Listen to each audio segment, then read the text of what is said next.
मेरे साथ इस चर्चा में डॉक्टर सुधांशु त्रिवेदी हैं, मेंबर ऑफ पार्लियामेंट है और बीजेपी के राष्ट्रीय प्रवक्ता भी हैं। मेरे साथ इस चर्चा में विष्णु शंकर जैन साहब हैं, जो कई मामलों में हिंदू पक्ष के वकील भी रहे हैं, सुप्रीम कोर्ट में प्रैक्टिस करते हैं।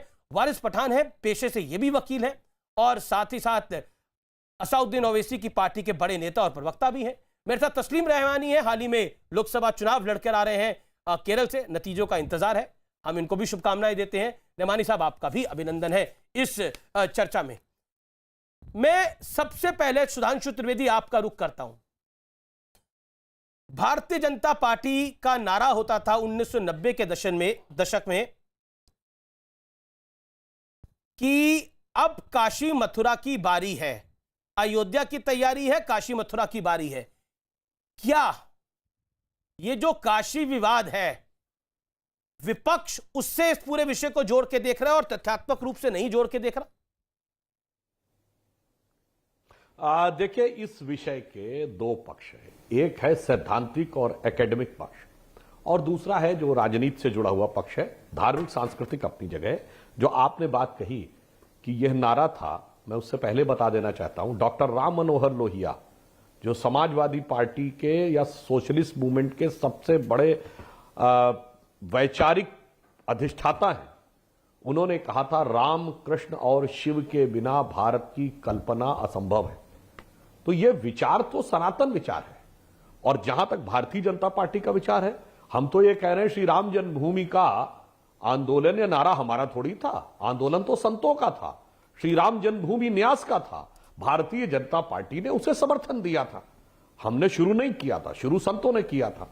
तो उसी प्रकार से किसी भी विषय के बारे में जब कोई विषय आता है तो राजनीतिक दल अपना अपना विचार व्यक्त करते हैं कि नहीं। कांग्रेस पार्टी, समाजवादी पार्टी अयोध्या में भी ऐसे किया था, एएसआई से खुदाई करवाई, वहां से दस्तावेज निकलवाए, हाँ, और उसके बाद तैयारी कर दी और फिर वो सुप्रीम कोर्ट में फैक्ट बन गया। हाँ, अब मैं आपको बात बताता हूं। देखिए, आपने बात कही, देखिए मैं दूसरे पक्ष में आता हूं जो एकेडमिक पक्ष है। देखिए, दुनिया में नई नई टेक्नोलॉजी आती है, नए नए तरीके से चीजों के बारे में जानकारी मिलती है। अभी आपने जेम्स प्रिंसेप का उल्लेख किया, शायद यहां बैठे बहुत से लोगों को पता हो या ना पता हो, 1837 में जेम्स प्रिंसेप ने अशोक का साम्राज्य खोजा था।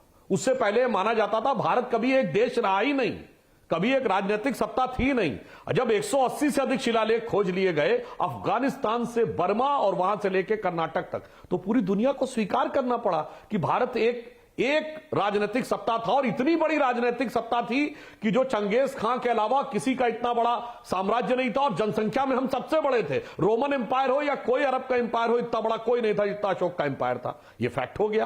अब अगर सर विलियम जोन्स ने यह प्रूव कर दिया कि Sanskrit is the mother of all the languages, ये किसी भारतीय ने नहीं कहा और संघी भाजपाई ने तो नहीं कहा, ये सर विलियम जोन्स ने कहा जो कलकत्ता हाईकोर्ट के जज थे। तो अब वो एक नई चीज आई। अब अगर 1920 में जिस समय खुदाई चल रही थी, आज के पाकिस्तान में जो हड़प्पा है, वहां नीचे मोहनजोदड़ो हड़प्पा निकल आया, और यह निकल आया कि इजिप्ट से ज्यादा पुरानी सिविलाइजेशन भारत की थी, तो भाई इसमें क्या किया जा सकता है। अब नई टेक्नोलॉजी आई। 1980 के दशक में नासा ने सैटेलाइट की पिक्चर्स के थ्रू पहली बार सरस्वती नदी का ट्रैक दिखाया, और यह प्रूव हुआ कि सरस्वती नदी 5000 साल पहले सूख गई थी। अब ये जो आर्यन इन्वेजन थ्योरी वाले बकवास करते थे कि 1000 बीसी में आर्यन आए, यानी 2000 साल पहले जो नदी सूख गई थी उसका हरहरा के वर्णन कर रहे थे ऋग्वेद में, तो वो चीज गलत सिद्ध हो गई। अब देखिए 2000 के दशक में रडार मैपिंग टेक्निक आई, यानी अब वो रडार मैपिंग ये भी नासा ने निकाली थी, और इससे बहुत से आपराधिक चीजें भी सॉल्व की गई हैं। इसमें रडार की वेव्स भेजी जाती है, जैसे कुछ कुछ आप समझिए हम अपने शरीर में अल्ट्रासाउंड करते हैं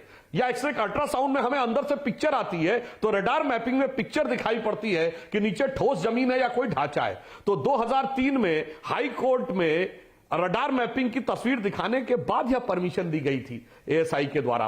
पहले खुदाई अंदाजे से होती थी, अब आधुनिक टेक्निक जिसमें कि सैटेलाइट पिक्चर से लेकर और सोनोग्राफिक या रडार मैपिंग तक से होती है। तो किसी भी चीज में नया निष्कर्ष निकालने, नई खोज में समस्या क्या है? ठीक है, मैं वारिस पठान का रुख करता हूं। कौन सी समस्या है? जी, अगर नई चीजें नई टेक्नोलॉजी के साथ वारिस पठान, ज्ञानवापी मस्जिद के बारे में मुस्लिम पक्ष का दावा है वहां हमेशा मस्जिद रही है, लेकिन हिंदू पक्ष का कहना है कि वहां पर मंदिर तोड़कर मस्जिद बनी है। अब सर्वे हो रहा है तो दूध का दूध और पानी का पानी हो जाएगा, सब कुछ साफ साफ पता लग जाएगा।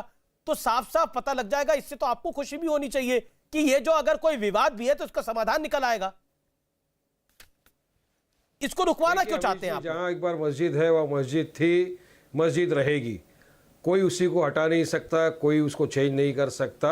अब सवाल ये है कि ज्ञानवापी मस्जिद का जो वाराणसी कोर्ट ने जजमेंट दिया है कि एएसआई वहाँ पर जाए और उसका वो चेकिंग करे, तो उसके बारे में मैं ये कहना चाहता हूँ कि ये ऑर्डर एरोनस है, बैड इन लॉ है, और मेरी दरख्वास्त है वक्फ बोर्ड से और मस्जिद के ट्रस्टियों से कि आप इसमें अपील फाइल करें, और अपील में मुझे यकीन है कि हायर जो कोर्ट्स है वो इस फैसले को खारिज करेगा। क्योंकि आप देखिए अमीश भाई, सुप्रीम कोर्ट ने बाबरी मस्जिद केस के अंदर साफ कहा है कि एएसआई का जो रिपोर्ट है वो टाइटल डिसाइड करने के लिए नहीं माना जा सकता। तो किस तरह से एएसआई का रिपोर्ट के ऊपर फैसला करेंगे? बात नंबर 2, आप खुद कह रहे हैं, आप खुद पेशे से वकील हैं वारिस भाई, वारिस जी आप खुद पेशे से वकील हैं, आप खुद कह रहे हैं कि उसको अगर साक्ष्य नहीं माना जाएगा तो एएसआई की खुदाई हो जाएगी। तो मैं तो वही कह रहा हूं कि दूध का दूध पानी का पानी हो जाएगा। अगर वहां पर मस्जिद थी है और रहेगी आपके अनुसार तो दूध का दूध और पानी का पानी हो जाएगा। मगर देश का ये अरे दूध का दूध पानी का पानी तो बाद में होगा, लेकिन आपके ये सब भड़काने से देश का माहौल तो खराब हो रहा है ना। सर्वे की बात, सिर्फ देश के एएसआई के माहौल सर्वे की को बात हुई खराब है, क्यों करना चाहते हो? खुदाई की बात नहीं हुई। सुनिए, एएसआई का सर्वे डाउटफुल है, सर्वे की बात हुई। एएसआई का सर्वे एएसआई का जो है वो मुझे पता है क्या होगा, आपको भी पता है। ब्यूरोक्रेट्स वहां पर जाएंगे, एएसआई का सर्वे करेंगे, भले ही कुछ भी हो जाए। रिपोर्ट से हमारे पास कि एएसआई के सर्वे को इतना मान नहीं दिया सकता। यूपी सरकार उनको पैसा देने वाली है, जितना भी खुदाई सर्वे करेंगे उसका। लेकिन अगर रुक जाएंगे तो क्या ऊट पहाड़ गिर जाएगा, क्या होएगा? क्यों आप माहौल खराब करना चाहते हो देश का? यूपी में अगर सरकार बदल जाए सब सर्वे हो जाए। यूपी में अगर वारिस जी देखिए, तू मैं वाली बहस ही नहीं है, आज तो चर्चा वाली बहस है। आपकी बात नहीं सुनेंगे, पहले मेरी बात सुनो। अच्छा, पहले मेरी बात सुनो, आप अपनी बात और मेरी बात सुनो, आपकी बात नहीं सुनूंगा। अच्छा, मेरा सवाल तो सुन लीजिए। मेरी बात पहला सुनो फिर सुनूंगा। अच्छा करिए, आप अपनी बात करिए। सवाल बाद में, पहला मेरी बात पूरी कंप्लीट 30 सेकंड बोल लीजिए।